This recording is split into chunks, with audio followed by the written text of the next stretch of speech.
Hello बच्चों, जैसा कि थंबनेल आपको दिखा है, आज का कंप्लीट क्लास एक वीडियो का होने वाला है, वो भी सर्कुलर मोशन पे। सर्कुलर मोशन क्लास 11th में आपको जितना सर्कुलर मोशन पढ़ना है वो मैं एक छोटे से वीडियो मात्र 25 मिनट के अंदर इसको कंप्लीट करूंगा। इसमें banking of road, bending of cyclist और need of banking, motion of car on a flat circular road, इन सब टॉपिक को मैं कवर कर रहा हूँ। तो सबसे पहले हम लोग बात करते हैं सर्कुलर मोशन है क्या। बात हम लोग करते हैं यहाँ से मोशन क्या है। अगर कोई वस्तु समय के सापेक्ष, अगर कोई वस्तु समय के साथ सराउंडिंग के सापेक्ष अपने स्थान में परिवर्तन करता है तो मोशन में है। वन सेकेंड, अगर कोई वस्तु समय के साथ सराउंडिंग के सापेक्ष अपने स्थान में परिवर्तन करता है तो वो मोशन में है, अदरवाइज वो रेस्ट में है। तो मोशन तो हम लोग 7, 8, 9, 10 से पढ़ते आ रहे हैं। तो रोड पे जो मोशन आप देखते हैं, चाहे वो कार का मोशन हो, बाइक का मोशन हो, बॉल का मोशन हो, कोई बॉडी को ड्रॉप कर दिया वो मोशन हो, तो ये सब नॉर्मली आपका लीनियर मोशन में आ जाती है। जो हम लोग सीधा रोड पे चलते हैं, दौड़ते हैं, खेलते हैं, ये लीनियर मोशन में आती है। जबकि motion of fan, motion of wheel, motion of electron around nucleus, all these are circular motion. गोल गोल घूमता मोशन को हम लोग बोलते हैं सर्कुलर मोशन। तो आज हमारा पूरा वीडियो सर्कुलर मोशन के ऊपर है। सबसे पहले सर्कुलर मोशन है क्या। अगर कोई बॉडी किसी सर्कुलर पाथ पर, अगर कोई बॉडी किसी सर्कुलर पाथ पर डिफिनिट टाइम इंटरवल में किसी बिंदु के अराउंड रोटेट करता है तो इस टाइप के मोशन को कहते हैं circular motion. Once again, if a body moves on circular path around a fix point, around a fix point, और इस फिक्स पॉइंट को आप एक्सिस ऑफ रोटेशन भी बोल सकते हैं। Once again, axis of rotation, axis of rotation. अगर एक बॉडी किसी सर्कुलर पाथ पर किसी बिंदु के चारों ओर या एक्सिस ऑफ रोटेशन के चारों ओर एक सर्कुलर पाथ पे मूव करता है डिफिनिट इंटरवल ऑफ टाइम में, तो motion is called circular motion. चलिए हम लोग इसको देखते हैं। सर्कुलर मोशन, इस मेरा पूरा वर्ड को देख के आप एक साथ नहीं देखिए, एक एक पार्ट को हम दिखाते आपको चलेंगे। आप नोट्स बना सकते हैं, हमको सुन सकते हैं, पूरी पार्ट हम कवर करेंगे। Circular motion, if A particles moves on circular path, अगर एक पार्टिकल सर्कुलर पाथ पे मूव करता है, गोल पाथ पे मूव करता है, around a fix point, around a fix point, या इसी फिक्स पॉइंट को हम लोग बोलते हैं axis of rotation, around a fix point in definite interval of time, motion is called circular motion. अगर कोई पार्टिकल किसी सर्कुलर पाथ पे, अगर कोई पार्टिकल्स किसी सर्कुलर पाथ पे फिक्स इंटरवल ऑफ टाइम में किसी बिंदु के चारों ओर मूव करती है तो motion is called circular motion. Example, motion of wheel, motion of fan, motion of electron around nucleus, या motion of planet around sun, etc, all these are circular motion. अब सर्कुलर मोशन में एक एक part को हमको देखना है। पहला पार्ट हम लोग लेके आ रहे हैं एंगुलर डिस्प्लेसमेंट। एंगुलर डिस्प्लेसमेंट है क्या। डिस्प्लेसमेंट तो हमारे लीनियर में भी था, वेलोसिटी हमारे लीनियर में भी है, एक्सेलरेशन हमारे लीनियर में भी है, बट ये सारा चीज़ हमारे सर्कुलर में भी है। और सर्कुलर में आएगा तो इसमें सिर्फ एक वर्ड आगे में चिपक जाता है, एंगुलर। एंगुलर डिस्प्लेसमेंट क्या है। Angular displacement denoted by theta, unit is radian, dimensionless, m0 l0 t0। अभी होता क्या, एक सर्कुलर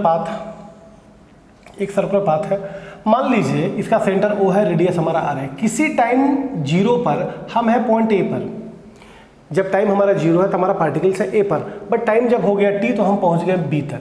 तो A से B तक जाने के दौरान हमने सेंटर पे जो एंगल बनाई, A से B तक जाने के दौरान हमने सेंटर पे जो एंगल बनाई, उस एंगल को ही एंगुलर डिस्प्लेसमेंट कहते हैं। If a body moves on circular path and makes angle at the centre, makes angle at the centre during their motion, called angular displacement. यानी कि एंगल को ही एंगुलर डिस्प्लेसमेंट कहते हैं। और अब 9, 10 से देखे होंगे, theta is equal to arc by radius. तो आर्क का मतलब चाप, जैसे हिंदी में बोलते हैं थीटा इज इक्वल टू चाप बटा त्रिज्या। तो theta is equal to arc A B जो आपका चाप है, जो आर्क है, theta is equal to arc A B by radius. तो आर्क भी एक टाइप का लेंथ है, रेडियस भी एक टाइप का लेंथ है, इसीलिए लेंथ कटा, इसका कोई डायमेंशन नहीं है। तो डायमेंशन में m0 l0 t0 तो है, but unit is radian, unit is radian. तो थीटा, आप एंगल का बात प्रायः करते हैं थीटा में, 30 डिग्री, 60 डिग्री, 45 डिग्री, तो एंगल का मेजरमेंट आप हमेशा करते हैं थीटा में। जबकि एसआई यूनिट में हम लोग बात करते हैं रेडियन। तो रेडियन और थीटा में क्या संबंध है, 2 pi radian is equal to 360 degree. इसका मतलब pi radian is equal to 180 degree. It is the relation between theta and radian के बीच में क्या रिलेशन है। तो ये तो था हमारा एंगुलर डिस्प्लेसमेंट। अब हम लोग बात करते हैं एंगुलर वेलोसिटी क्या होती है। वेलोसिटी तो आपके पास भी है, बट उसको डिनोट आप किए हैं U से और V से। लीनियर में, बट आज बात होगा ओमेगा से ओमेगा नॉट से। यूनिट इज रेडियन पर second, dimension m0 L0 t-1। अब होता क्या है, आप डिस्प्लेसमेंट करते हैं पर यूनिट टाइम, आप डिस्प्लेसमेंट, तो आप जो डिस्प्लेसमेंट कर रहे हैं पर यूनिट टाइम, ये तो वेलोसिटी है। आप जो डिस्प्लेसमेंट कर रहे हैं पर यूनिट टाइम, ये तो वेलोसिटी है। यानी कि the rate of change of displacement is called velocity. सिर्फ यहाँ पर एंगुलर चिपका देंगे। The rate of change of angular displacement is called angular velocity. The rate of change of angular displacement is called angular velocity. और the change in angular displacement of particles per unit time, मैंने प्रति इकाई समय में हमने क्या angular displacement किया, ये हमारी एंगुलर वेलोसिटी हो गई, डिनोट हो रही है ओमेगा से। मान लेते हैं θ1 is the angular displacement at time t1 and θt2 is the angular displacement at time t2। तो change in angular displacement θ2 minus θ1, change in time t2 minus t1। तो omega is angular velocity is θ2 minus θ1 by t2 minus t1, change in angular displacement by change in time. या change है तो del theta by del T भी लिख सकते हैं, but अगर time बहुत छोटा इंस्टेंट का हो, very small interval of time अगर हम देखें तो डेल्टा कन्वर्ट इनटू डी, तो D theta by D T भी चलेगा। सीधा बात में हम लोग थीटा बाई टी भी करते हैं। थीटा का यूनिट रेडियन बाई टाइम का सेकंड, रेडियन पर सेकंड। लेकिन एक बात है, अगर हम पूरा चक्कर मार लेते हैं, जैसे हम जहाँ से चले फिर वहीं पर घूम के आ जाए, तो एंगल हम सेंटर पे क्या बनाएंगे, 2 पाई, सेंटर पे एंगल 2 पाई। अब पूरा चले तो ये फुल टाइम पीरियड हो जाएगा। फुल टाइम पीरियड को छोटा टी नहीं, टी। अब 1/t को हम लोग न्यू भी कहते हैं, तो 2π/t चाहे 2π न्यू, क्योंकि 1/t इज कॉल्ड 1/t को हम लोग न्यू भी कहते हैं, फ्रीक्वेंसी। तो omega is equal to θ2 minus θ1 by t2 minus t1, del theta by del T, D theta by D T, theta by T. क्योंकि कभी कभी हम theta is equal to omega T लिखेंगे, तो theta is equal to omega T जब हम लिखेंगे तो समझ जाइएगा omega is equal to theta by T से आप रिलेशन को लिखे हैं। Next, angular acceleration. फिर से एक्सेलरेशन तो हम लोग करते थे, बट वो था हमारा लीनियर, जिसको डिनोट करते थे आप ए से। आज डिनोट हो रहा है अल्फा से।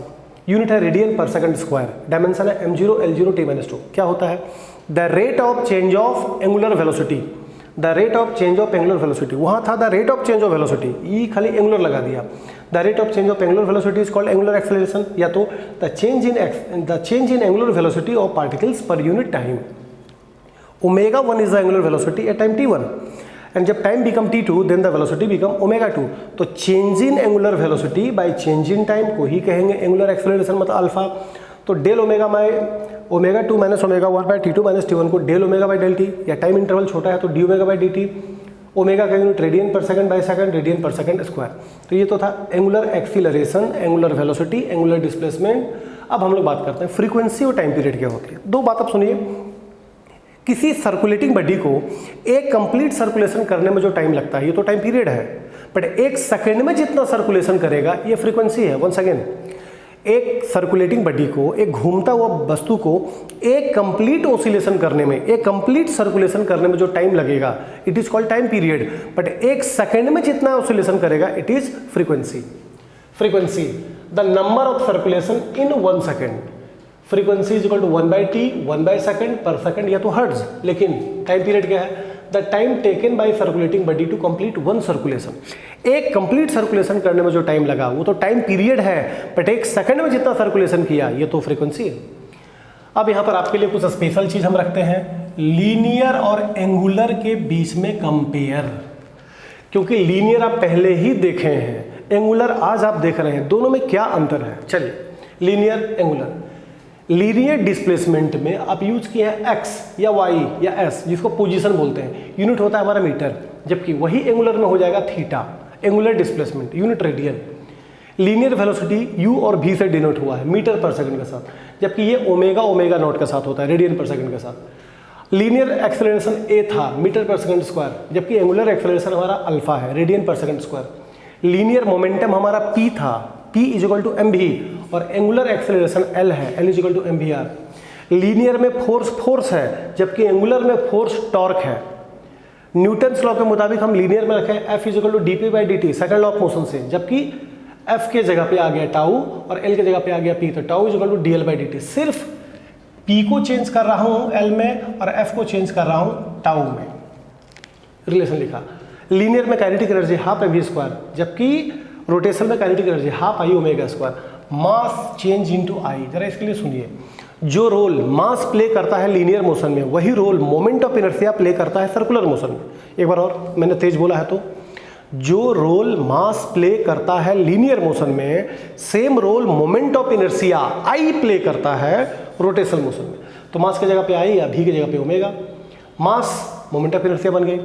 लीनियर में W equal to F S, तो एफ बना टाउ, एस बना थीटा, तो W equal to tau theta.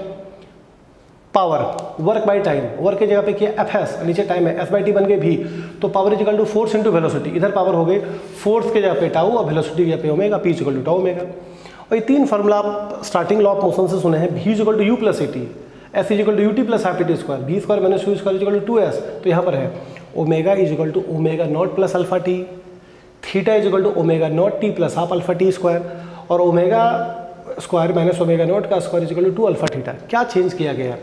सिर्फ v इंटू ओमेगा हो गई, u इंटू ओमेगा नॉट हो गई, a इंटू अल्फा हो गई, टाइम तो टाइम है, और s इंटू थीटा हो गई। ये चार वर्ड चेंज किया, तीनों फॉर्मूला चेंज हो गई। अब आगे बढ़ते हैं, रिलेशन बिटवीन लीनियर वेलोसिटी और एंगुलर वेलोसिटी। लीनियर वेलोसिटी आपका v है, एंगुलर वेलोसिटी आपका ओमेगा है, इन दोनों में क्या रिलेशन है? रिलेशन देखने के लिए एक सर्कुलर पाथ को देखते हैं।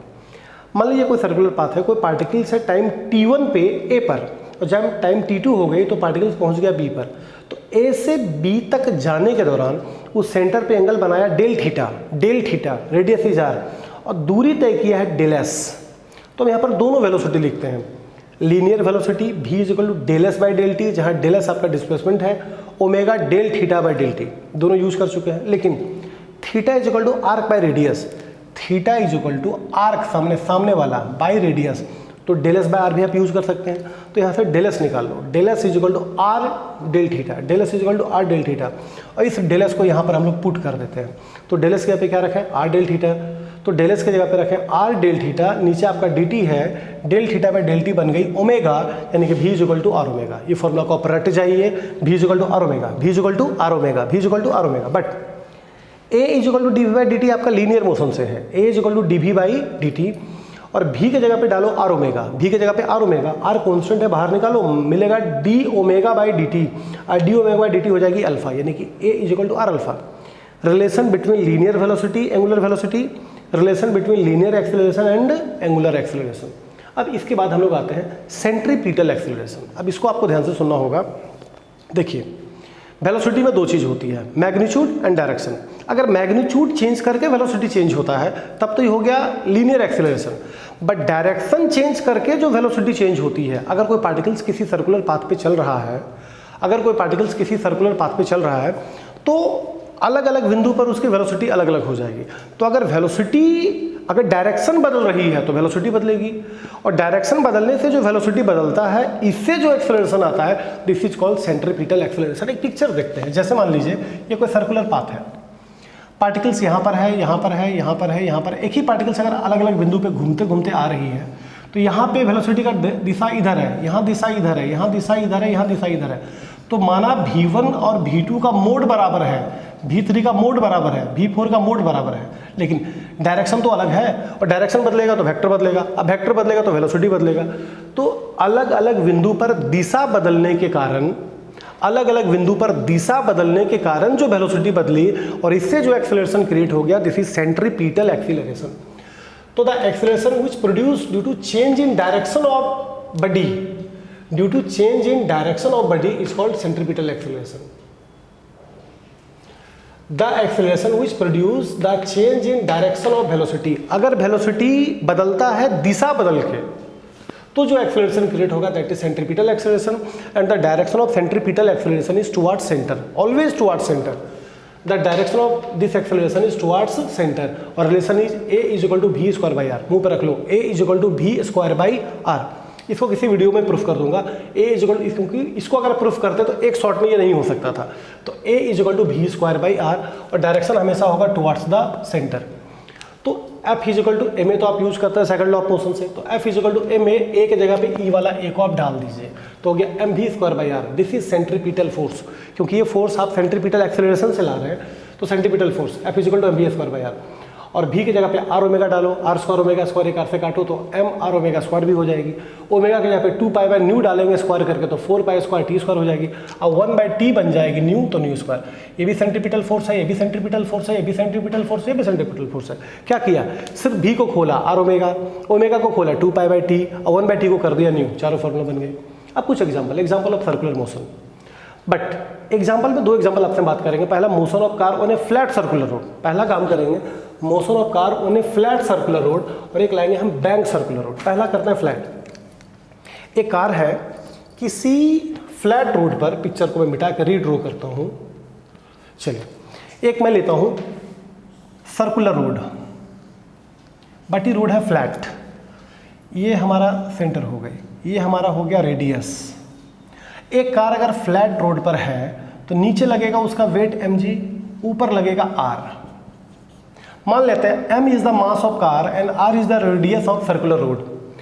तो अगर कार फ्लैट रोड पर है तो इसका मतलब वो स्थिर है, मतलब अगर वो चल नहीं रही है तो स्थिर है। अगर चलेगा भी तो नीचे का फोर्स ऊपर का फोर्स तो बराबर होगा, क्योंकि ना कार तो ऊपर उठ रही है ना नीचे जा रही है, यानी कि r के जगह पे हम कर सकते हैं mg। तो अगर कार सर्कुलर रोड पे घूम रहा है तो इस पर सेंट्रीपिटल फोर्स लगेगा, तो सेंट्रीपिटल फोर्स लगा F = mv square by R, जिसकी दिशा अंदर की तरफ होगी। अब सोचिए खाली यही फोर्स अगर लगेगा तब तो कार को सेंटर की तरफ गिर जानी चाहिए, मतलब उस पर सेंट्रीफ्यूगल फोर्स भी कोई है। सेंट्रीफ्यूगल फोर्स आती है ड्यू टू फ्रिक्शन, और फ्रिक्शन के लिए F = μr, पूरे फ्रिक्शन में हम लोग देखें μ = F/r, तो F = μr और r की जगह पर रिप्लेस कर दीजिए mg। यानी कि ये है सेंट्रीफ्यूगल जो लग रही है बाहर की तरफ, ये है सेंट्रीपिटल जो लग रही है अंदर की तरफ। अगर ये ज़्यादा हो गया तो कार बाहर फेंकाएगा, ये ज़्यादा हो गया तो कार अंदर आएगा। तो to keep the car on the road, car को रोड पे रखने के लिए ये दोनों फोर्स को आपस में करना होगा बराबर। तो दिस = दिस, यानी कि μmg = mv square by R. एक m को एक m से काटा और यहाँ v निकाला, v square = μrg, v square = μrg, यानी कि v = μrg। पर थोड़ा ध्यान दीजिए, अगर आपको सेफ टर्न लेना है तो आपके कार की वेलोसिटी इस वेलोसिटी को पार नहीं करनी चाहिए। अगर कार को सेफ टर्न लेना है तो कार की वेलोसिटी इस वेलोसिटी को पार नहीं करनी चाहिए। For safe turn maximum velocity of car must be up to v = μrg। अगर वेलोसिटी इसको पार कर जाती है तो आपका सेंट्रीफ्यूगल फ्रिक्शन को मैनेज नहीं कर पाएगा और car skid of the road से बाहर फेंका जाएगी। तो इससे बचने का 2 उपाय है। या तो वेलोसिटी को इससे कम करके आप टर्न ले लीजिए, या तो रोड को बैंक कर दीजिए। रोड को bank, what do mean by bank of road? Outer as को उठा देना कुछ एंगल से। जैसे टर्न अगर हम ऐसे ले रहे हैं तो आउटर एज को कुछ एंगल से उठाने को हम लोग कहते हैं बैंकिंग। तो एक लास्ट टॉपिक देखते हैं, नीड ऑफ बैंकिंग। बैंकिंग क्यों जरूरी है? जैसा कि जानते हैं अगर कार फ्लैट सर्कुलर रोड पे हो तो उसकी मैक्सिमम वेलोसिटी v = μrg होनी चाहिए। अगर वेलोसिटी इस वेलोसिटी को पार करता है तो सेंट्रीपिटल फोर्स हमारा, उस सेंट्रीफ्यूगल फोर्स हमारा मैनेज नहीं कर पाएगा and car slip from the road. हम क्या लिखे हैं? If the velocity of car on flat circular road is v = μrg, then friction do not control centrifugal and car slip from the road. Due to this reason road should be bank, मतलब road को bank होना चाहिए। तो motion of car उन्हें bank circular road, अगर ये देखना है तो इसके लिए मैंने एक सर्कुलर रोड लिया, सेंटर लिया, रेडियस लिया r। ये है मेरा थीटा, जो रोड है हमारा बैंक किया हुआ। अब यहाँ पे एक कार को रखा हूँ, यहाँ पे थोड़ा सा रिजॉल्विंग का केस है। इसको थोड़ा सा अगर आप रिजॉल्व मेरे सामने देखें तो थोड़ा सा क्लियर कर सकते हैं हम। क्या किया है मैंने एक सर्कुलर रोड लिया, ये फ्लैट है लेकिन रोड हमारा बैंक किया हुआ है, कार हमारे इस पे है, नीचे लगा वेट, रिएक्शन लगी परपेंडिकुलर। नॉर्मली हम लोग रिजॉल्व करते थे mg को, यहाँ रिजॉल्व करेंगे r को। This is and this is, ये हमारा थीटा हो गया, दिस थीटा इज सेम। तो ये हो गया r cos थीटा, ये हो गया r sin theta. But friction लगेगा टेंजेंट के अलाउंग, तो फ्रिक्शन भी 2 पार्ट में रिजॉल्व होगी, नीचे हो गई और दिस इज थीटा, तो ये हो गई f cos थीटा और ये हो गई f sin थीटा। ये दोनों रिजॉल्व कर, फ्रिक्शन और r दोनों रिजॉल्व हो गए। अब थोड़ा गौर इसमें करेंगे जल्दी में हम लोग कि टोटल डाउनवर्ड फोर्स क्या है। Total downward force this and this है, यानी कि mg + f sin थीटा, और टोटल अपवर्ड फोर्स क्या है? r cos theta. तो यहाँ से हम लोग निकाल देते हैं mg = r cos theta - f sin theta. और अंदर की तरफ लगेगा सेंट्रीपिटल, और centripetal force mv² is equal to, अंदर की तरफ कौन सा फोर्स है, यह है r sin theta plus f cos theta. Picture में आप देख सकते हैं यहाँ पर दोनों अंदर की तरफ फोर्स है। अब कार को अगर फेंकाना नहीं है, उधर भी जाना नहीं है, नीचे भी नहीं आना, ऊपर भी नहीं, तो इक्विलिब्रियम में रखने के लिए हम दोनों को बैलेंस करते हैं, या दोनों को इक्वेशन 1 इक्वेशन 2 को हम लोग डिवाइड करते हैं। अगर डिवाइड करेंगे, नहीं आप डिवाइड 2 को 1 से कीजिए, सेफ रहेगा आपके लिए। इक्वेशन 2 डिवाइड बाई 1, तो mv²/r, नीचे वाला ऊपर का रखते हैं mg, आइए रखिए r sin theta plus f cos theta by r cos theta minus f sin theta. तो यहाँ m को m से काटी, मिला v²/rg, और यहाँ जो मिला हर एक टर्म में r cos थीटा से डिवाइड कर दें, divide by each term by r cos theta. तो r cos थीटा से करेंगे तो r से r कटा, sin बाई cos बन गई 10, तो 10 थीटा, प्लस cos से cos कटा, f बाई r बन गया म्यू, आप सुने हैं mu is equal to f by r। नीचे आइए, r cos थीटा तो पूरा कटा, तो यहाँ 1 बचा, minus mu 10 theta, this is the result. अब यहाँ से भी निकलिए, v is equal to R G, इधर 10 theta plus mu by 1 minus mu 10 theta का होल अंडर रूट या power half. This is velocity of car on a banked circular road. But एक case, अगर सरफेस फ्रिक्शन लेस हो, if surface is frictionless, if surface is frictionless, अगर surface frictionless हो तो mu equal to 0। अगर mu 0 होगा तो इसी में अगर हम म्यू को 0 कर दें, ये म्यू को 0 कर दें, तो ऊपर सिर्फ बचेगा 10 थीटा, नीचे 1, यानी कि v is equal to R G 10 theta का रूट अंडर। तो this is velocity of car on a banked circular road without friction, this is velocity of car on a flat circular या on a banked circular road with friction. तो एक ही काम में दोनों result है, दोनों banked है, बट ये फ्रिक्शन के बिना है और ये फ्रिक्शन के साथ है। कभी कभी आता है एंगल ऑफ बैंकिंग, थोड़ा सा ऊपर देख लेते हैं रोशन, कभी कभी आएगा एंगल ऑफ बैंकिंग, कितना एंगल से हमको बैंक करना है। तो जैसे कि हम जानते हैं v² इज इक्वल टू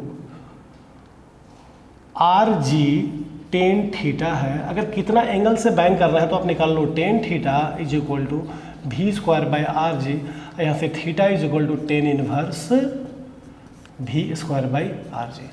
मतलब अगर एक साइकिलिस्ट, मोटरसाइकिलिस्ट टर्न लेता है तो कितना एंगल से बैंक वो करेगा, कितना एंगल से वो झुकेगा कि इस वेलोसिटी से सेफ टर्न ले ले, तो कितना एंगल अगर आपको निकालना है तो theta is equal to 10 inverse v²/rg। जबकि रेडियस पता होगा, ये वेलोसिटी है, g का वैल्यू 9.8 है। तो this is velocity of car on A bank circular road, without friction है, विद फ्रिक्शन है, एंगल ऑफ बैंकिंग है, motion of car on a flat circular road है। इन इस वीडियो को अगर आगे पीछे करके 1 से 2 बार आप देखते हैं तो नोट्स भी आपकी बन जाएगी और बहुत सारा टॉपिक आप फेमिलियर कर सकते हैं।